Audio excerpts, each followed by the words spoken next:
Good morning, guys. Or, fuck. Okay, well, broken clock tells the right time twice a day, right? Some shit like that. Okay, once a day.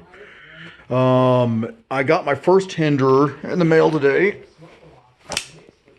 and I've been on the fence about this ever since I saw it until found a good deal for one on eBay for about, I think it was like 390 shipped.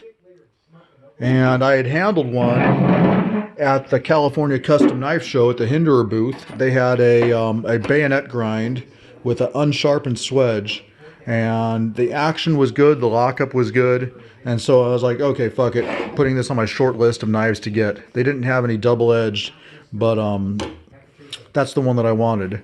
I would have been happy with a satin finish or what do they call it, like a stone washy kind of blade finish. And my camera's got some kind of crud on it. It's not focusing. Let's see that. Is that better? Yes, much better. But yeah, I lucked out. The all DLC'd was the cheapest one available on eBay. It was pre-owned or pre-loved or whatever. It didn't look like it had much signs of use and no signs of abuse. So really good score. Anyways, this is CPM 20CV, which is also known as M390. And you can see the steel mark right there, 20CV. A very muted logo and a USA mark. It's very, very black. I like it. I should wear my Black Knives Matter shirt tomorrow. Just because I can and because black knives do matter. Yeah, so I did a little slight modification. I had to. I mean, this knife was just asking for it. A very slight Dave mod in the one of the Quillins, the guards, and it works very well. The only drawbacks that I had with this is it's a little bit pocket unfriendly until I took some sandpaper to these the tips of these scales. These scales were very sharp and pointy. They abruptly ended at 90-degree, cutoffs on both sides. So I just gave it a couple back and forths on some silicon carbide 200 grit, and that took great good care of it. Other than that, it's well, I was hoping that there would be some standoff distance between the standoff and the blade tip, so I could put a lanyard through there. But if I tried to put one in there, I might hinder hinder the opening by the blade snagging on the 550 cord. So my apprentice had an idea to just make a little like a empty monkey fist and slip it through the pocket clip. And so far, who'd have thought? Simplicity, brilliant. The other sticking point is literally the aggressiveness of the handle scale milling.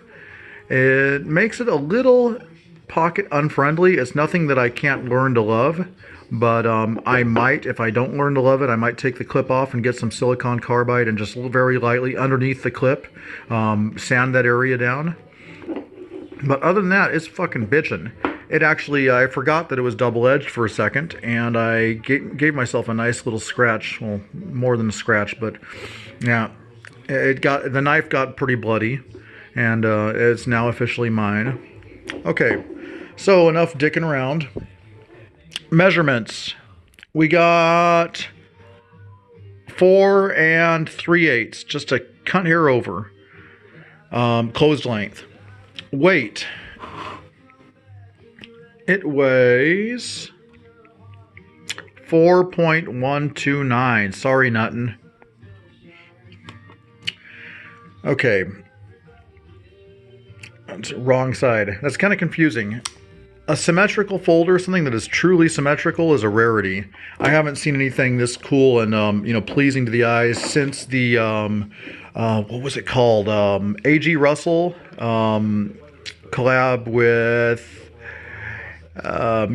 Gibbs, the guy that was responsible for the naming of the 7-inch Darryl Ralph Gibbs Max. Yeah, so that was a really cool looking knife. I think it was called the Thorn, or shit, I forgot. But it was they made a dagger grind and they also made a drop point. I had one of the drop point versions. It was little. It was like a 3-inch blade. Kind of like the smallest Mad Max from Darryl. Okay, so sharpened length. is 3 3/16.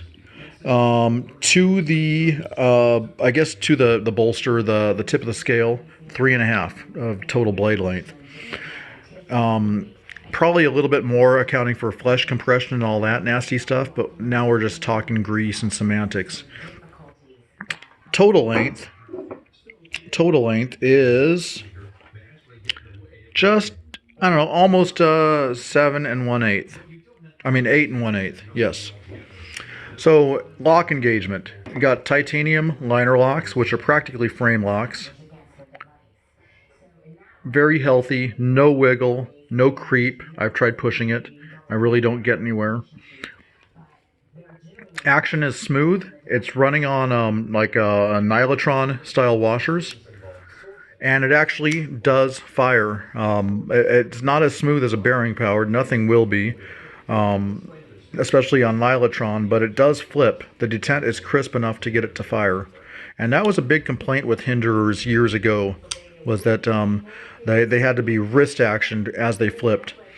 And Rick was saying that the flipper was not a flipper, it was more of an integral guard than anything.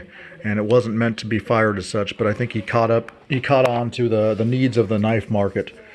So there it is. It's a really cool companion to my personal, which is also all blacked out, and it's definitely seen a bit of more use and abuse. But yeah, hopefully this will start to match that. That'll look cool. Nice little combination there. All right. So as always, stay armed, stay alert, stay alive. Hua. God bless. Later.